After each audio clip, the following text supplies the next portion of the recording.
Hi மக்களே.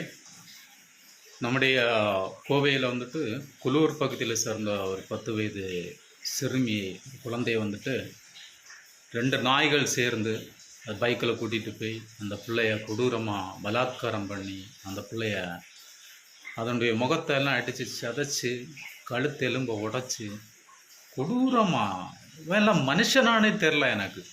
அவன் ஒரு அம்மா வயிற்றில் பிறந்தானா, அம்மா வயிற்றுலேருந்து தான் வந்தானா, அவனுக்கு மனைவி இருக்கிறாங்களா, குழந்தைங்க இருக்கிறாங்களான்னெல்லாம் தெரில எனக்கு. எப்படி ஒரு சின்ன ஒரு குழந்தை, அந்த 10 வயசு பிஞ்சு குழந்தைகிட்ட அப்படி என்ன இருக்கான்? நாய்களுக்கு கொஞ்சமாவது இவன் இல்லை யோசிக்கணாமா? இவன் மனுஷன் தானே.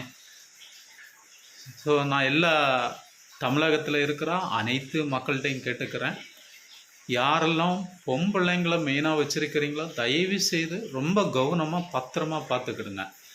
எப்படி என்னென்ன வந்தாலும் என்னென்ன மாற்றங்கள் வந்தாலும் நம்ம பிள்ளைய நாம தான் பத்திரமா பார்த்துக்கணும். நல்ல அவேர்னஸ் பிள்ளைங்களுக்கு கொடுங்க. குட் டச்சுன்னா என்ன, பேட் டச்சுன்னா என்னன்னு சொல்லி கொடுங்க. ஒரு ஸ்கூலுக்கு போகும்போது ஆசிரியராக இருக்கட்டும், ஒரு ஹாஸ்பிட்டல் போகும்போது டாக்டராக இருக்கட்டும், ஃப்ரெண்ட்ஸ் சர்க்கிளில் இருக்கட்டும், சொந்தக்காரங்களாக இருக்கட்டும், அண்ணனாக இருக்கட்டும், தம்பியாக இருக்கட்டும், யார் தொட்டாலும் அது என்ன தப்பு, அதனுடைய நன்மை தீமை என்னங்கிறத வந்துட்டு முறையாக அந்த பிள்ளைங்களுக்கு சொல்லி கொடுங்க. மெயினாக வந்துட்டு எல்லா ஆசிரியர்கிட்டையும் கேட்டுக்கிறேன், தயவு செய்து பிள்ளைங்களுக்கு நீங்கள் சப்ஜெக்ட் ரிலேட்டடாக எல்லாம் டீச் பண்ணுறீங்க, இந்த மாதிரிப்பட்ட நல்ல விஷயங்களை பிள்ளைங்களுக்கு சொல்லி கொடுங்க. ஏன்னா பிள்ளைங்களுடைய வாழ்க்கை உசுரங்க ஒரு வாட்டி போயிடுச்சுன்னா திரும்ப வராது. ஸோ பிள்ளைங்க படிக்கிறாங்கங்கிற பட்சத்தில் அந்த பிள்ளைங்களுக்கு நல்ல விஷயங்களை ஒரு ஆசிரியருங்கிற முறையில் வந்துட்டு நீங்கள் கற்றுக் கொடுங்க.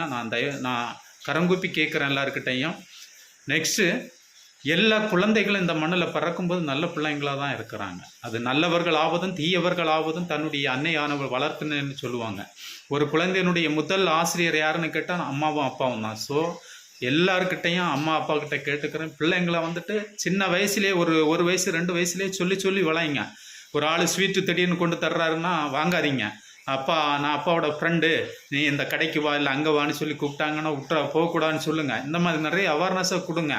யார் கூப்பிட்டாலும் போகாதீங்க. அப்பா நேராக வந்து கூப்பிட்டா போங்க, அம்மா நேராக வந்து கூப்பிட்டா வாங்கங்கிறத சொல்லி கொடுங்க. இந்த பிள்ளைங்களுக்கு எல்லாமே தெரியும். தேவையில்லாத விஷயங்கள் எல்லாமே பிள்ளைங்களுக்கு தெரியும். நல்ல விஷயங்களை வந்து எல்லாரும் சொல்லி கொடுங்க. குழந்தைங்கிறது 10 மாதம் அந்த பிள்ளை வயிற்றில் சுமந்து அந்த குழந்தையை பெற்று எடுத்து வளர்த்தி அந்த குழந்தையை இழக்கின்ற தருவாயில் அந்த அம்மா வந்து எவ்வளோ கஷ்டப்படுவாங்க இல்லையா?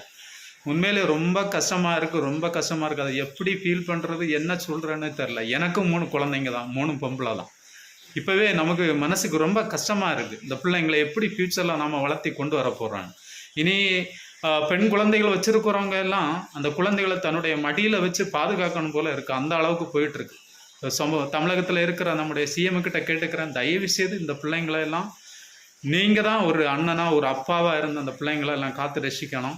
ஏன்னா தமிழ்நாட்டில் இருக்கிற ஒட்டுமொத்த மக்களை வந்துட்டு என்ன உங்களுக்கு வாக்களிச்சிருக்கிறாங்கன்னா நீங்கள் வந்துட்டு தமிழ்நாட்டுக்கு நல்லது செய்வீங்கங்கிற கான்செப்டில் தான். ஸோ விஜயண்ணாக்கிட்ட கேட்டுக்கிறேன், தயவு செய்து இனிமேலாவது இதே மாதிரி ஒரு விஷயம் வந்துட்டு நம்ம நாட்டில் நடக்காமல் இருக்கணுங்கிறதுக்கு சட்டங்களை வந்துட்டு கொடூரமாக கொண்டு வாங்க. சட்டம் வந்துட்டு கடுமையாக இருக்கணும். இன்றைக்கி நீங்கள் செய்யக்கூடிய ஒரு ஆக்ஷன் வந்துட்டு அடுத்து ஒருத்தன் ஒரு தப்பு செய்யணுங்கிறத வந்துட்டு அவன் யோசிக்கணும். அந்த அளவுக்கு கடுமையாக இருக்கணுங்கிறத நான் உங்ககிட்ட கேட்டுக்கிறேன். ஸோ ஒரு முறை கூட கேட்டுக்கிறேன், தமிழகத்தில் இருக்கிற எல்லா அப்பா அம்மாவும் பொம்பிள்ளைங்களா நீங்கள் எங்கே போனாலும் சரி, யாரை நம்பி எங்கேயும் விட்டுட்டு போகாதீங்க. தயவு செய்து நீங்கள் கூட்டிகிட்டு போங்க. ஸ்கூலுக்கு போனாலும் போய் வர வழியில் ஏதாவது பிரச்சனை வளருங்கிற பட்சத்தில் போய் கூட்டிகிட்டு வர்றது மேக்ஸிமம் ட்ரை பண்ணுங்கள். கடைக்கு கூட விடாதீங்க. ஒரு கடையில் ஒரு சாணம் வாங்க விடுறீங்கன்னா அங்கே கூட பிரச்சனை இருக்குது. அந்த கடைக்காரன் ஏதாவது பண்ணுறானேங்கிறது ஒன்றும் தெரியாது. எங்கேயுமே பொம்பளைங்களை நம்பி விட முடியாது. ஸோ தயவு செய்து பிள்ளைங்களை ரொம்ப பத்திரமா பார்த்துக்கிடுங்க. நம்ம குழந்தைங்க எப்படி வளர்த்து கஷ்டப்பட்டு நாம் கொண்டு வர்றோங்கிறது அதனுடைய வலி நமக்கு மட்டும்தான் தெரியும், வேறு யாருக்குமே தெரியாது. ஸோ தயவு செய்து கடவுள் இருக்காரு, எல்லாம் இறைவன்கிட்ட கேட்குறேன், எல்லோரும் நல்லா இருக்காங்கன்னு.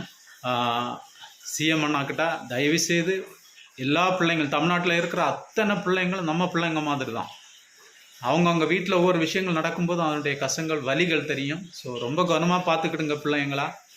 என்ன வழியில் அந்த பிள்ளை எல்லாம் துடிச்சு போயிருப்பா இல்லையா?